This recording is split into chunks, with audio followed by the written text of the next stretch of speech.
Guaranteed আপনারা হবেন যে আপনারা কোনোদিন ঠকবেন না। আজকে আমাদের কাস্টমার আমাদের শক্তি, কাস্টমার আমাদের একতা। কাস্টমাররা আছে বলেই আমরা এই জায়গায় এসেছি।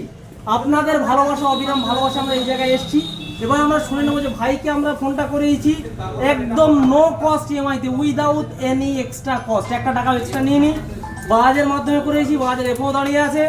খুব সুন্দর একটা লং টার্ম ইএমআইতে ভাই নিয়েছে।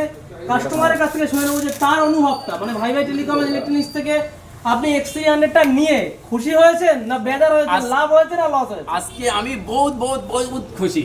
কেন, আমার এলাকা, আমার বাড়ি গোলাবাড়ি থেকে আমি এই সেম ফোন ওখান থেকে নিয়েছি, আমার 3,500 টাকা বেশি দিতে হয়েছে। কিন্তু আমি ভাই টেলিকম থেকে আগেও ফোন নিয়েছিলাম, কিন্তু এই ফোনটা আমি নিইনি ওখান থেকে, আমার ভুল এটাই। আজকে আমি এখানে এসেছি তাদের বিশ্বাসে, কিন্তু এসে দেখছি যে একটা টাকা আমার বেশি দিতে হয়নি, প্লাস নো কস্টিং আমাদের ফোনটা দিয়েছে করে দাদা। এই জন্য আমরা বহুত খুশি। অসংখ্য ধন্যবাদ আরিফ ভাইকে এত সুন্দর কমপ্লিমেন্ট। তো আপনারা যারা ভিডিওটা দেখছেন বেশি বেশি করে লাইক, শেয়ার এবং কমেন্ট করুন। আরো 5 জন যাতে এইভাবে না ঠকে, তারাও যেন ভাই টেলিকম ইলেকট্রনিক্স এসে একদম কষ্ট